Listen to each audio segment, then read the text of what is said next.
Hello, guys. This is Ty, aka the Flip Man. Today, I have a repeat student that actually texted me over a very exciting day on Friday for him as he picked up a check for X number of dollars, which I'll allow him to share that with you. From the title of the video, you probably already know what it is. But before I get into that, make sure you take advantage of the 100 plus videos on YouTube. And you can access those through the channel. But if you don't know how to get to the channel, you can just simply go to howtofliphouses.net. Remember, the coaching and the courses, step-by-step wholesaling, housing, wholesaling, apartment, along with me coaching you through deals, is still available at junkers101.com. You can also download the free contract there that I use, the one-page contract that I think Michael uses also. And don't forget to tweet this, post it on Facebook, just get it out there. Maybe you can make someone's day and change their financial situation. So enough of me and my rigmarole. On to the star of this particular show. Michael, are you there? I'm here. How you doing? I'm doing good, man. As I said on Friday, I always like to see when other people make money. It makes my day, even if I didn't make a dime that day. And you sent me a text as you periodically do on some of your successes. And Friday, you sent over a text, an image of a check where it was $24,000 and some change. Right. So just to get to that, would you just share, number one, what you're doing on a day-to-day basis, and then we'll get into that particular deal. What I do on a day-to-day basis mainly is I look for create ways to look for leads. I do banner signs, I do letters, I do hand out business cards out in different parking lots. I do a variety of things just to find leads on a regular basis. Okay. On this particular deal, how did you find this particular deal? This particular deal is kind of funny. I found this deal about 2 years ago on Driving for Dollars, and I sent the seller a letter to let him know I'm interested in buying his house, and I didn't get no response. And most people will, normally would give up. I kept sending this man a letter for the whole 2 years, and it wasn't recently till I would say about a month ago that month and a half ago he gave me a call back and saying that he wanted to go ahead and sell his house because it was it's his grandfather's house. He inherited the house, so he wanted to go ahead and sell the property. So we met at the property and we chat. We created a great relationship, and I put an offer out there. He accepted, and I'm closing the deal. So I didn't say this, but you're in the Atlanta market, right? That's correct. Yeah. Okay. So the seller, the owner of this property, was he was there locally. Yeah, he was locally. Yeah. Okay. So he only just responded to the letters that you continued to send him. That's correct. And so it paid off. My persistency, patience, and persistency is everything in this business. It's everything. So once you put it, so if you mind sharing the numbers you put it on the contract for? I put in a contract for $19,000.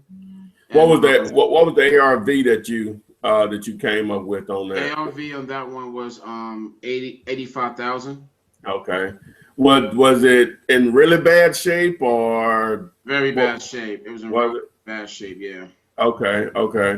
All right. So okay, once you put it in the contract, what was the next thing that you did? The next thing I did, it's funny how I found my end buyer.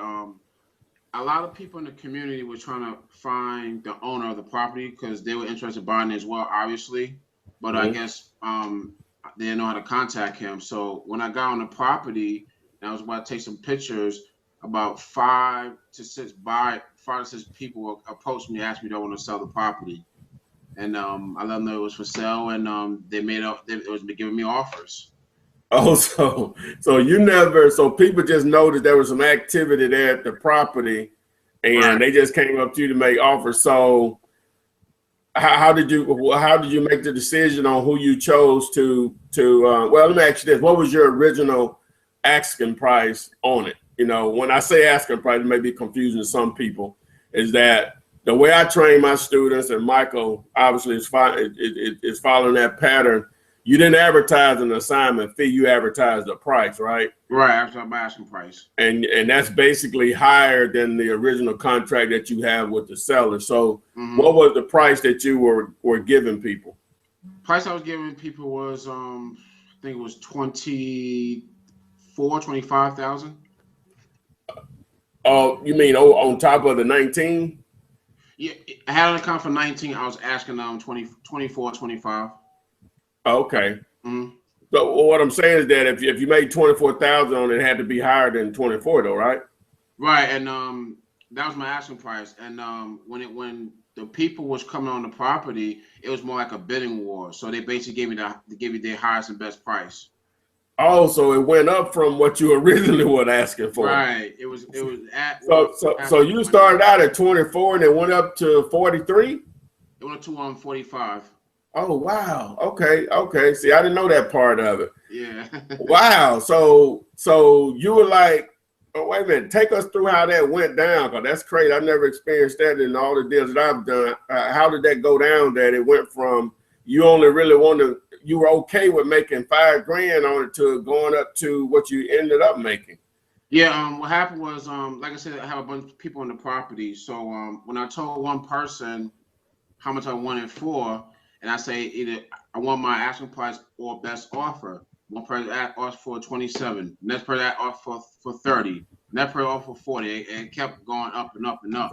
So how did you know the person that you ended up going along with? How did you know that they were serious though? You know, because it's the first time. I'm assuming this is not a buyer you never dealt with before. Right. You know, and you can always run into people that's gonna BS you. So. Right. How did you know that this person could come up with 45 cash? I asked him for proof of funds, and I need a certain amount of money. I need higher than earnest money deposit, which was $2,500 earnest money. Okay, all right. Okay, so from that date, how long did it take to close the deal? How long did it actually take? It takes about it took about a little over 30 days. The reason being because the seller was real sick. He had a lot of health issues, so we was basically being patient with the seller. So it took about a little over 30 days. But your buyer was ready as soon as you could get a clear title, yeah, right? he was ready. Okay, all right. So assuming that, fast forward to getting close to closing, the closing day. So you used an attorney that you normally use, or the buyer had their own attorney, or what was the situation on that? We did what we call a double closing, and I used my attorney it turns out that what happened was their the end buyer couldn't speak good English, so they brought in a real estate agent, and my agent knew my attorney, so we ended up using my attorney. Okay, all right, okay. Well, once you close the deal.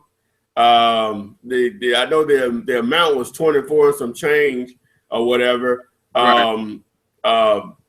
As far as what you have going along in that 30 days, did you have other deals going on, or what is the situation there? Yeah, I had 2 other deals going on that day. I had one deal off the MLS, and I had another deal off. Had another deal from a buyer, a seller that I was working on.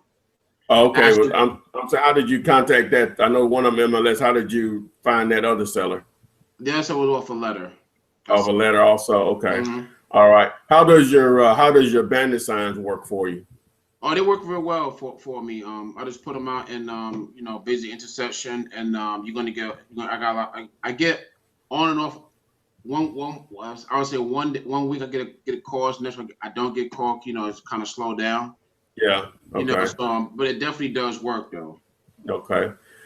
All right. Well, I'm happy that Michael was gave us a bit of his time to share, you know, how this deal went down. Somewhat different because it took a long time to actually get this seller to sell. But that's one of the reasons why I try to stress to students and non-students that you know, you'll have people say you want to automate and you don't want to speak to only people that are serious. Right. But you know, that guy's situation changed. Obviously, it probably was more of a health situation that he may have needed that money. Right. So, you know, speaking, it's just my opinion. There's a lot of ways to do this business, but I want to speak to everybody because just because they don't want to sell today doesn't mean they don't want to sell 30 days from now or 60 days from now or a year from now because their situation has changed. But if you don't speak to them and you have some virtual assistant or someone talk to them and they screen them out because they didn't think the deal was worthy enough for you to talk to them, you're going to miss some deals. You know, it may save you some time, but hey, you know, this business, the great thing about it, you have a lot of downtime. So what else are you doing? You know what I'm saying? Besides speaking to these sellers, trying to get a deal and just building rapport with them. You know, I never tell someone no. I tell them if I know I can't do a deal with most people you talk to, you're not going to be able to do a deal with them. But I always let them know, hey, if anything changes, please give me a call back. Okay. And so, and that's worked out for me over the years on getting people following up with me because I was nice to them. Number one, I listened to their story, why they want to sell, wasn't rude or anything. And they follow up because I'm not the only game in town. You know, there are other people to call. But they call me back, you know, for whatever reason. So, you know, just like I said, I don't know everything, but that tends to work for me. Right. So what's next for you, Mike? I'm increasing my my marketing span. Well, I'm trying to get my goal right now is to get about 10 more deals in before the end of the year. Okay. And also increase my marketing span as well. Okay. All right, man. I really appreciate you coming on with us. And sharing your story. This is real, man. Mike, a normal guy. I'm a normal guy. I'm no smarter than you are. He's no smarter than you are. The difference is probably what a lot of people between he and I is that we just take action. You know, that's all what it's all about. Even if you're not sure, you're going to make mistakes. I still make mistakes after almost 13 years in this business.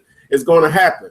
So, yeah, but the thing is that the great thing about wholesaling, well, that's not the only form of real estate you can make money. And the great thing about it, when you make mistakes, it normally doesn't cost you money. It may cost you a little embarrassment, but hey, I'll take that if the check is big enough. You know what I'm saying? So the only money you ever spend is on marketing, getting your phone to ring. That's it. That's it. Yeah. You're not using your credit to buy properties. You're not using credit to cash to buy the properties. You're just spending a few $100s to get your phone to ring, and everything else, deals will just fall in your lap. But you have to be patient. You have to be persistent. That's it. So just to follow up, don't forget the 100+ videos on YouTube, howtofliphouses.net. You can get them there. You see this on Facebook, the same thing. Obviously, Junkers 101, you can get the coaching from me, the Flip Man, on wholesaling houses, wholesaling apartments. You can download the free one-page contract that we use to put these deals together for free. Just submit your name and email address on the home page. But if Mike, you have anything else you want to share with people that are watching? Yeah.